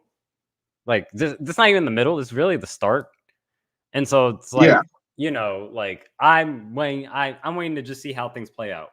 But it's definitely Primo with the arrow trending up.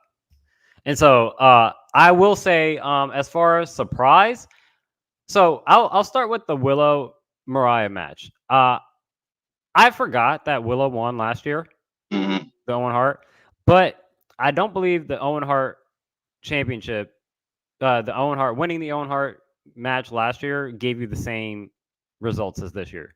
Yeah. Right? Like she didn't challenge for the AEW Women's Championship. Yes. She did not. Like, yes, I agree. Yeah. So I'm saying like, my thought was that is, again, I'm a fan of Willow. That's birthday sis. I was hoping that, this would be her time to elevate her into main card, fighting for that AEW championship again, right? As soon as Mariah won, I was surprised. But then I was like, okay, not surprised, but I guess I knew that at some point, like, she's going to have to turn on her. Mm-hmm. So I guess that's where, like, my surprise, and I was more surprised that Mariah won the match, because I was like, how is that going to happen, right? Tony and Mariah are both on the same side together, right? So I was like, at some point, Mariah is going to have to turn on Tony. Or someone is going to have to turn on somebody. then that's where my other surprise was. Like, I didn't. So I knew that a turn was going to happen. I didn't think it was going to happen like immediately. So Yeah. I'll give you that. I'll give you that. But like, so there is a degree of like, I'm not surprised, but I'm surprised. But I'm not surprised. Well, yeah, you know where the story's going, but yeah, because like also in my opinion, like it's also like All In Tony, is and it's in London as well, or in Europe. Tony's the It's heel. in So her hometown.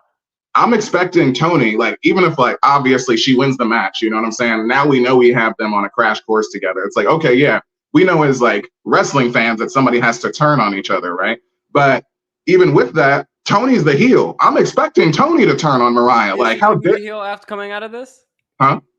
Is she going to be the heel in this match? Because my second point is the match is happening in Europe and in the UK, right? Yeah. And so it's basically Mariah's home turf. Tony, so like, is it Mariah? Tony's British. I'm pretty sure Mariah's British. Is she? Oh, okay. I didn't know that. Yeah, I thought she was a Valley girl, honestly. So. No, Toni Storm is New Zealand. Oh, New Zealand. Yes. Okay. I was like, I don't know where you're getting that. I'm like, she is definitely not British. Come on. They're British occupied, colonized, if you want. Yeah, there you go. That's, those accents blur together, whatever. No, Mariah May is from Islington, London. Oh, okay.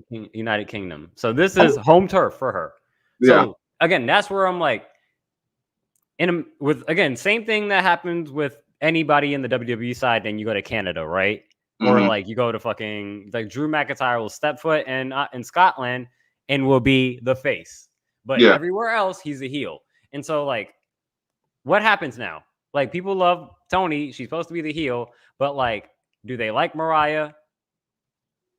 Is she going to be a heel and Toni going to be the face, or is she going to be the face and then that face is going to carry when she's at home? I think it's obvious that Mariah is the heel in this case. But yeah, I think the hometown crowd, that's a momentary thing because we're talking about a PLE, So it's like, it can make it feel different just because that British crowd obviously would be cheering for Mariah May, but she's obviously the heel between those two. Like when that match happens, at least as far as like AEW going forward, I think that's obvious. Or that's just the way I read it, excuse me, or that's what I would be expecting. Okay, that would make sense. Because I would expect that also goes to the surprise is that like I'm expecting Toni to turn on Mariah. I would expect that more so than Mariah turning on Toni. Because Mariah's character has been, I'm your biggest fan, I just want to study underneath you. And Toni that's the biggest reason I find that she would turn on her. We've seen that play out. Okay, but either way, I'm just saying her character is full of herself, and if you don't deserve it, then you don't get it. I'll slap your tits off and all this shit. So I figured not figured, because once again, I wasn't expecting a turn, on Wednesday at all. So at least not immediately. But all of that is the reasons why. But it was great though. That was my best thing on the show. So yeah. You have it a little higher than I do. Like I said, I'm going to be a little bit more, patient, but like I said, I think we're just in the early stages of it. I'm curious to see how it's going to play out. So AEW's got a good storyline going on that is going to at least keep me interested and somewhat tuned in. So, Bryan Danielson winning the Owen Hart tournament, so he's going to get the shot against Swerve. I was saying that it should have been Hangman. I knew Hangman was going to be the surprise. So yeah, I guess they're just stretching that out, if anything. And then Bryan Danielson, he is still he's on his last tour of major wrestling dates and everything. And he's about to retire soon. So, we know Danielson, he's impervious to losses at this point. Like the fans just love him. He is one of the best wrestlers in the world and everything. So just another feather in Swerve's cap, at least right now, the way I read it, for him to be established as a very credible, very dangerous champion. Now you got Will Ospreay and Bryan Danielson on your defenses too, because I don't see Danielson winning that. Yeah, I had that in my shake. I'm like, is Swerve gonna retire Daniel Bryan or Bryan Danielson? Mm. Um, and that's assuming that like Bryan Danielson is gonna retire in like August. I don't think that's going to happen, but I can see this as a situation where obviously like this is pretty much it's going to be his last chance to be able to be in this position to challenge for the top prize in the company. Mm. Right. And so like it would be dope to see. Obviously, he's not as old as Ric Flair, but it would be dope to see Swerve be in the Shawn Michaels position and Bryan Danielson being in the Ric Flair position. Yeah. And like I don't know if it's in Swerve's character or for him to do this right now and within his character, but like it'd be nice to see a bit of like respect and like kind of like what's the wrestling company where they like bow after fights? Is that New Japan? I forget, but Mm. either way, like it'd be interesting to see like a little bit more like some respect coming into the match, and so like then we do get that moment in the match where similar to HBK about to super kick Ric Flair, where he says like I'm sorry, and then knock DB out or BD out, and then 1, 2, 3. Yeah. It's funny because that's a lot different, like saying I'm sorry to Ric Flair because he knows he's about to kick him in the face versus whatever. I think because I don't imagine Swerve saying I'm sorry, definitely, but it would be like I told you, and then a Swerve stomp to your face. That's how I would imagine that going. It's like that would probably be. So I don't know if it's within his character nature, yeah. but it would be dope to be like this is more of like a battle of like two like samurais. Yeah. That got like mad respect for each other. I'm like how wasn't like John Wick, like the third one? Yeah, for sure. Was it the fourth one or whatever the fourth one? Was it third or how many are there? 3 or 4? 4. There's 4 of them. So the fourth one, when they were fighting in Japan, it's like, it's like something like that, bro. Like let them have some kind of like Shaolin like respect type of battle type of shit. I can see that, if anything, because I mean, not to blur the kayfabe once again, but like Swerve, I mean, he's already great on the mic, and he always addresses his, challengers and shit. I don't see that going any other way than like him putting him over right now. Like, yeah, you a badass, you're one of the best all time, but you see, this is my time. That's just the only. I like Swerve's character. I think that's probably as much respect as you'll get up out of him, but it will be his whatever his version of that is for sure. Yeah, like I said, one can hope, but that's another one that's the AEW's got some intriguing stuff going on. The next intriguing thing that I wanted to call out was after Daniel Bryan. I keep calling him Daniel Bryan. I apologize. Bryan Danielson. His mom would call him Bryan. I'm gonna call him Bryan. So yeah. After he beats Hangman, we see a clip of Hangman knocking up on the Elite's door. Okada comes out. Basically, he's like asking him, "What do you want?" Eventually, the Young Bucks come out, and he's like, "Oh, Hangman says is like I'm in, or I'll do it, or something to that extent." And then he walks away. Now, did we get any kind of follow up on that throughout the episode, or was that the only thing we saw? No, that's the only thing that we saw as far as I caught it. Oh, yeah. I'm intrigued by what's going to happen with that. I have that in my mids. I got an intrigued arrow. It's pretty cool just because once again, like as you bring it up to me right now, I'm thinking, and we have both been saying the Bucks should just do whatever the fuck they want. You know what I mean? It's like, oh yeah, I forgot. Hangman's elite, or he was part of that, original elite crew, and now that they're evil, it's like, oh, this is the perfect time for him to jump back into the elite. So it's like that makes sense. And now you got Okada here, who's like the Kenny, clearly. You still got the Young Bucks. You still got, not still, but you got Jack Perry, who's TNT champion. You know what I'm saying? That would have been him formerly. And there you go.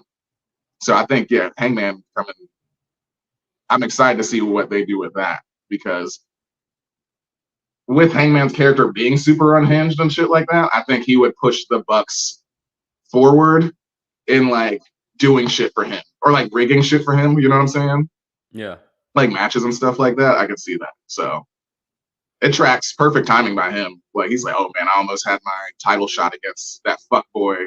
That never mind. I was about to get caught up in a inappropriate rant real quick, as if I was Hangman. But yeah, that goddamn swerve. We'll just leave it like that. I'm gonna let you finish off the shake before I get into my Reggie. Oh yeah. Swerve declaring for blood and guts. It was just the matter. I mean, obviously it's like their next PLE, so we know he's gonna be there, but it's one of those, I think it is a B-list one, because it is just like in that same sense that like, oh, we had the Hell in a Cell pay-per-view. The Blood and Guts pay-per-view is just their Extreme Rules, you know what I mean? Or like they're just beat the shit out of each other. Like the screen is gonna be going black and white. So not that I am looking forward to it. However, I'm holding on bated breath. Like we still don't know who like his challenger is gonna be, or like even what match he's gonna be in. So unless it's like just the blood and guts match itself, in which case he's not under threat at all because that's a multi-man match. So his title won't be on the line. Okay. And when is that happening? I don't know. You know, give it a month and a half, I guess. That's about how far all their pay-per-view. Is that after? I'm looking at it, or is that okay? Yeah. I'm looking it up right now. Well, you look that up. I'll get into the Reggie, and this kind of ties in, I guess, to the blood and guts, but I guess this also ties into the viciousness that you called out in the Mariah May. But my Reggie is Chris Jericho driving Samoa Joe through a quote-unquote wall. Yeah, on a forklift.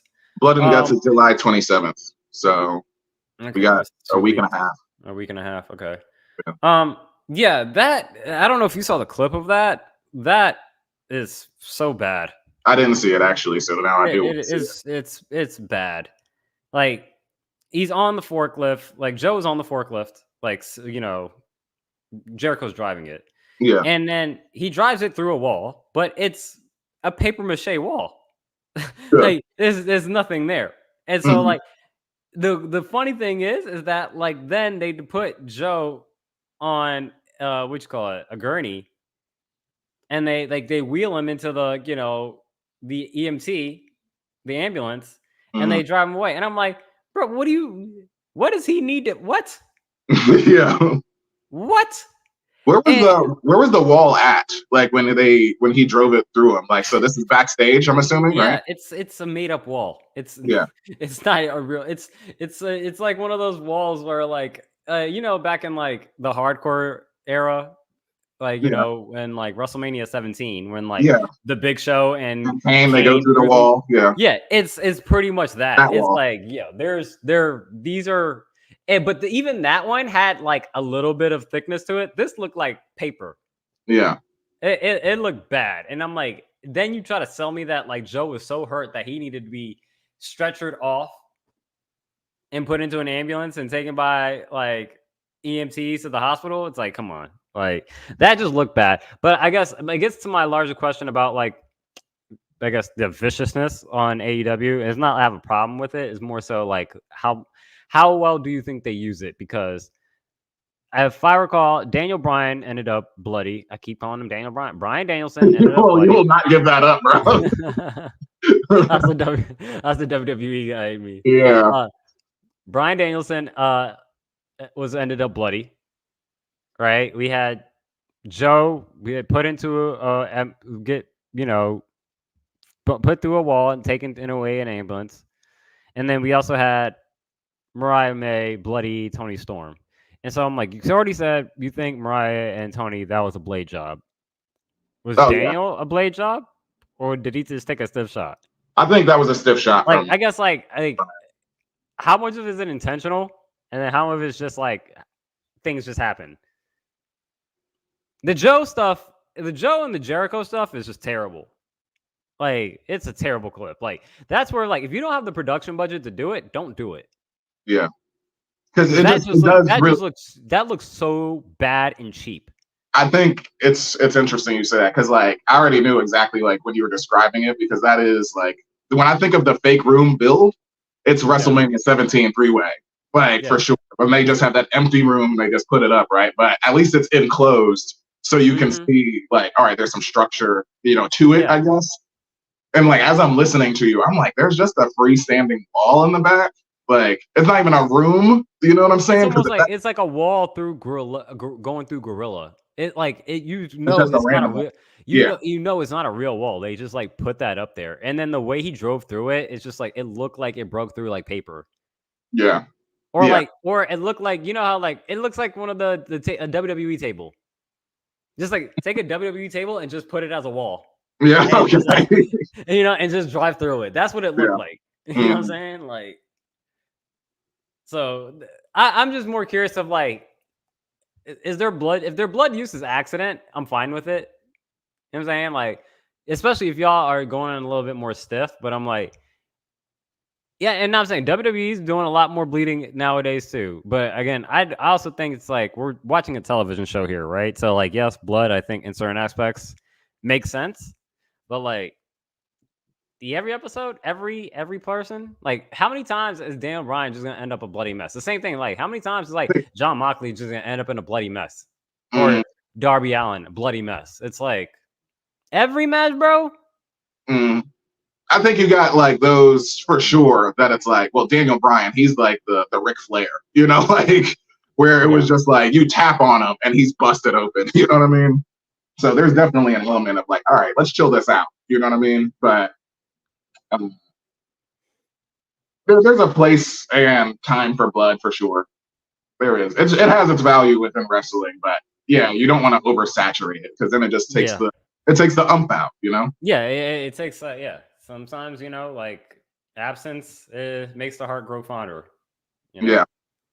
So let's move on to Thursday, and it's pretty light Thursday. And I did add a tier list on here, but we'll see if we want to do the time for that. We could also hold that for next week because we are running a little long.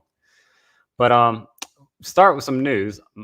Mansoor and Mason Maddox, aka Mace, signed to AEW / Ring of Honor. And it's funny because as the news came in, Max Caster immediately replies, "We don't want them." And then Mansoor then replies in a tweet, I'll actually share my screen for this. Okay.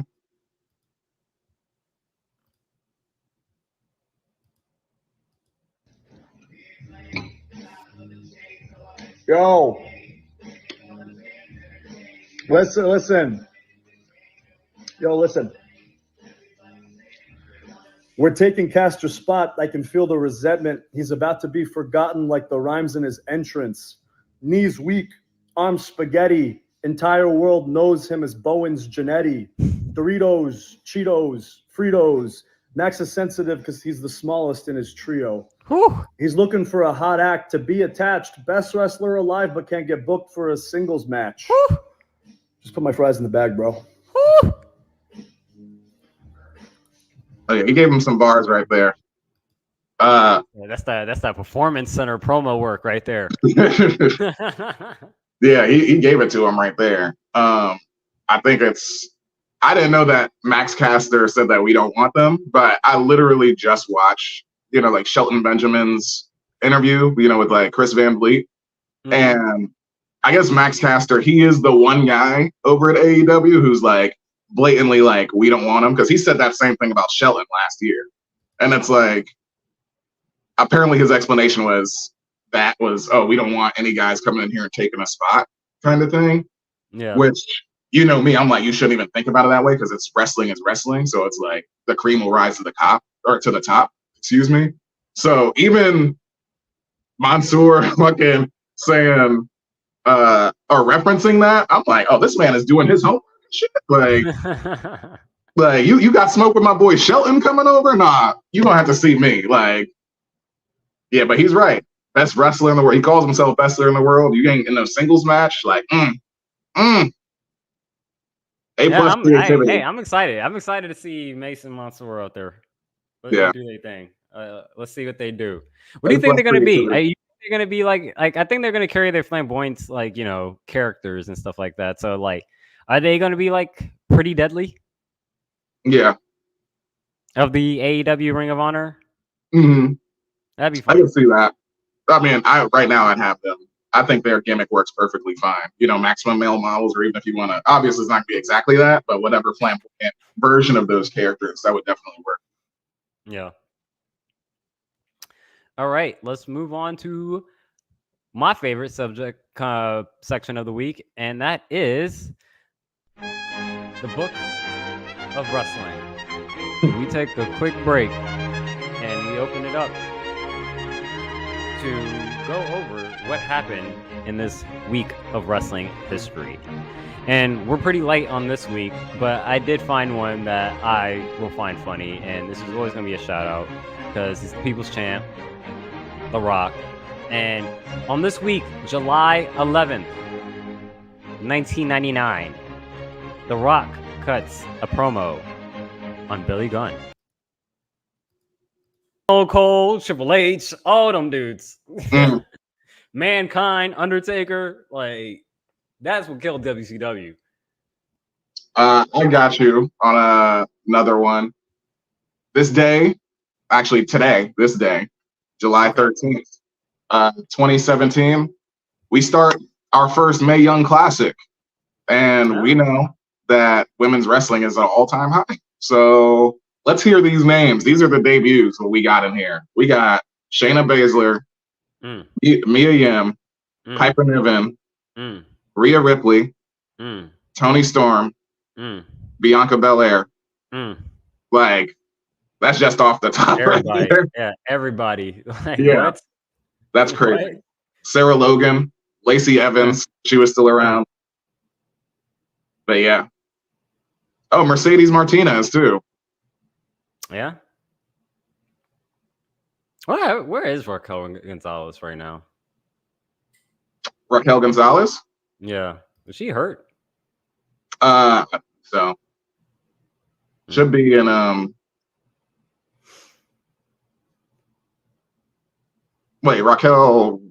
I'm getting these names confused. Raquel Rodriguez, you mean? Or is it Gonzalez? Oh yeah. Yeah, that's the same person. They just changed their last names like in companies and shit. Like, I feel like so confused. Yeah. Yeah. Either way. Yeah, just awesome women. Yeah, so. Yeah. Yeah, shout out. Yeah, I think Bailey, somebody was talking about having wanting to do an Evolution too. They need to. I honestly believed, like, when Evolution happened the first time, that it wasn't just gonna be like, oh, look at us. But that's exactly what it was. And I'm just like, y'all had a good thing. You literally fumbled the bag. Like, I would be looking forward to that every year. Like, seriously. Well, let's see. We're in the Triple H era, and, you know, he's a girl dad, so let's see what happens. Hey, we got that women's mid-card title coming. I think that's what it is. You just gotta fill out that, you need to fill out those belts, because you can't just have the 2 world champions. And then, I guess if you're doing 5, like, we're doing 5 matches nowadays, right? So 2 world championship matches, a mid-card belt, a tag team title match, and whatever, 1 or 2 of the hottest women's feuds outside of belts. And there's your card right there. That's it. Looks like we're gonna get them soon, so I'm excited for it. But let's get ready to close out this show. We're finally at SmackDown. It is Friday, and we're at the boutique. And I'm gonna keep mine pretty simple. I didn't have much from the show. All I had was shake. The entire show was shake for me. Really? Not to say that it was bad, but like, it was a pretty standard show. You know what I'm saying? Like, nothing really stood out. The only thing I really want to call out is like, hey, Naomi won. Yeah, finally. She finally won something. Let's go. Yeah. That's all I got for SmackDown. So I'll let you go. Okay. Well, yeah, the highest I had was Primo, and that was just our champion, Cody, being called out to the ring, and we finally get that face to face with with these two, Solo and him, on the other side of Money in the Bank, the other side of his victory. So I have a feeling where we know it's going, obviously, that it's a world title shot at SummerSlam, as we predicted. But, I mean, I'll just make it simple. I'm a sucker for a table. I think maybe that's just what it is. Anytime tables break, like, I'm one of those, like, ever since the Dudley boys brainwashed me with Yvonne get the tables, like, I've always looked forward to table spots. So you'll never hear me like, oh, it's too many tables around. Nah, fuck that. Cover the whole outside of the ring. We need more tables. Tables. Exactly. And then it reminds me of just like my favorite, like, I forget which YouTube channel does this, but like he gave me like this he had this quote where it's like reviewing an AEW show and they like did a suplex through the table, but you know the table didn't break. And it's like, one of those moments where it's like the table says, I am the table. It's like, so now every time the table doesn't break, that's exactly what I think of. And it's like, you damn right, the tables are part of this match too. Anyway, long table soliloquy that Randy's not getting up. I mean, triple power bomb, all that good shit. I mean, first off, I mean, we know Cody's a fighting champion, like, but there is an element of being just a stupid babyface. You know what I mean? You can be a stupid fighting babyface coming out there, like when the Bloodline Solo says, come acknowledge me, and you come out there by yourself. You ain't check behind, like, you ain't say nothing to nobody when Randy said, like, oh, I got your back and shit, which that leads me, that was my mids, was Randy just saying, like, hey, Bloodline are some fuckboys, like, you can't be running at them on your own. And then Cody's like, nah, I got it. What? Bro, first off, we had the three biggest stars on the pay-per-view and we lost. And you're going to go out there by yourself. It's like, nah, I'm straight. Like, you stupid boy. What did he say last week on the pivot? You can't say certain things to a certain group of people. This dude was overconfident. Yeah. He told his fellow brethren, hey, you think these four Samoans got something on me? Hey, I'm the American Nightmare. I am their nightmare. You want to see nightmare? Taxes. Bam. Yeah. Where's your papers? Bam. I just thought, like, it'd be so funny for him to be like, more juju, man. Just spread that juju. Yeah. You know, Tyla, the singer, like the new young girl, and like she's got some backlash because she uses colored because she's from South Africa. And I'm just like, that'd be so fucking funny for like Cody to come out, just offensive, you know, American Nightmare, like we're booking him. But it's like he starts to say, like, man, these fucking island excuse me, coloreds, like just something like that. Like, oh my God. Like, come on now. But yeah, he's stupid. He got annihilated as he should have. And yeah, my other mids is Nia stopping Tiffany from catching in. I just hope that was fun. It was fun, and I just hope that this is clearly like a mean girl alliance right here, right? I mean, I know I keep on saying that's her character, but it is very much so that, or like not even mean girl, frenemy. There we go. That's the word I was looking for. Clearly frenemies. Because I think Nia recognizes Tiffany is on the rise, but Nia is also like, bitch, you haven't done anything yet. So I could see them. I think they could build off of each other. Like they're both heels, but yeah, I'm friends in real life. Yeah, I'm just intrigued. Yeah, more so. No, they're friends in real life. I took that is because Nia has her championship match with Bayley at SummerSlam. Yeah, and so it's like, girl, don't be trying to cash in now. Yeah. Like, were you trying to face me? Mm-hmm.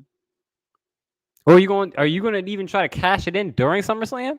So like, nah, like for Nia, it's like, nah, if you're going to do this, wait till after I finish my joint. Yeah. You know what I'm saying? And even then, when I win a joint, don't even cash it on me. Go cash it in on. Yeah, exactly. You know, on whoever else is who's on Raw right now with the title, Liv. Liv, yeah. Go cash it in on Liv. Don't cash it in on me. Like 50 Cent. Why you say fuck me for? Yeah. So that's how I took that. But yeah, that's gonna be a fun storyline. Yeah, that's what I had from SmackDown. That's all I got. All right, and now we have reached the end of the avenue, and we're at Saturday. No pop-ups this week, so we can jump in straight to our champions. And I'm gonna let you go give out your belt this week. Sure. Mine, we covered this earlier, but like obviously I was looking for inspiration throughout the week, and it's like, yeah, the Aemon Targaryen, you snooze, you lose. I wish I had, obviously looked up his exact, verbiage that he said to Bela at that point in time. But you snooze, you lose title belt goes to Triple H. And exactly from our news on Wednesday, which is, I don't know who Stephanie Becker is. 2 weeks ago, like Tony Khan brings her to my attention, and now she's on Triple H's roster, or Shawn Michaels specifically roster. It's like, bro, you gotta feel like a complete jackass, like, because also you knew how talented she was because you wanted her on this like short-term like pop-up deal, effectively, just for you to. I think she wrestled twice on like AEW television, and then the pay-per-view, right? I took 3 matches out of her from nothing to a whole lot of something. And it's like, okay, yeah, she'll be in AEW. Psych! Psych! Yeah. She I is guess going that's the straight to surprising thing NXT. is that, like, how do you, like, be on television and then not be there afterwards? Like, that's wild. You know what I'm saying? Like, that's wild. Yeah, that's that whole, like, open contractor world that the wrestlers live in. You know what I'm saying? They're constantly working, like, guarantees and, like, floating from here to there and stuff like that. So, yeah, I mean, but he regrets it now. They're about to debut Ricochet, and it's pretty soon apparently. So it's not like they sleeping. And they say they got Mace and Mansoor, right? So, but yeah, that goes to. Well, I'll get that goes to Triple H. We know he's the head of creative, but it's Shawn Michaels who's gonna be the one to like actually hone her in when she's on TV. So. Yeah, Shawn probably has the biggest come up out of this from everybody. It's gonna be fun. Like I said, they also got Julia coming around too, so it's gonna be interesting to see how all that plays out. All right, and I will get into my championship belt today, and mine for this week is the Denzel Washington as Coach Herman Boone. Quote, "You're a Hall of Famer in my book." Championship belt to Chelsea Green. Like I said, it didn't work out the way I booked last week. I told her, I said I picked her to win the Money in the Bank briefcase, but she didn't. But Chelsea Green, she was on the Masked Man show this week as a step in for Kaz. Another great interview. Like she's awesome. Like again, like I already was a fan outside of her as a person, even though I didn't really know much for her. Just understanding. I'm like again, thing with Chelsea Green is like she's entertaining, but I'm like I also feel like she can also wrestle, and this is my like pure just like ignorance is I'm like she's Canadian, and if you're Canadian in the wrestling business, and if you don't know how to wrestle, like what were you doing in Canada? You know what I'm saying? Like how are you not just like breathing in Bret Hart and Owen Hart and like the Hart Foundation, like into your bloodstream? And like it's like, does she not know how to play hockey? Like what other Canadian things that you don't know how to do? You know what I'm saying? Like so she can get down, but the thing is like she talked about on the podcast how like she looks up to be like the Miz, where like she thinks like the Miz has like the best career because he could like work the big shows, he could work with celebrities, he can have fun, and he kind of toes his line between like being himself but being like the exaggerating version of himself, but like it's all about having fun and being entertainment. So it's like kind of goes back to the point. It's like, man, like we want these people that we're fans of to like win the belt and be the face of like the company or whatever in this light. But sometimes it's like, hey, like Raja Bell says when we talk about basketball, it's like sometimes you got to know your role. And sometimes even when that role is like, if you're happy doing what you're doing, you're killing it. You know what I'm saying? Like she's having fun. You could see she's having fun. And she talks about how like everything she does is basically unscripted. She doesn't know what the hell she's going to say or do until she does it. So Yeah, she just half a Red Bull. She was like, "Can't drink a whole one because like then I don't Chelsea know what Green I'll be is doing." very fun and entertaining. Like I said, there needs to be a book on like she's the top Karen. Like it's funny, Yeah. she's supposed to be a parody of Karens, but I'm like, yo, if that was a Karen in real life, I'm having a ball with that. Yeah. But obviously they ain't like that. But yeah, shout out to Chelsea Green. She's a Hall of Famer in my book. Yeah. So Yeah, Hall of Fame entertainment for sure. yeah. Like keep this stride going because we'll get that a moment just like her husband had. You know what I'm saying? She will be like mid-card champion or women's champion or something like, and that moment is going to be awesome. Seriously. Yeah. Hey, maybe she might win the mid-card title.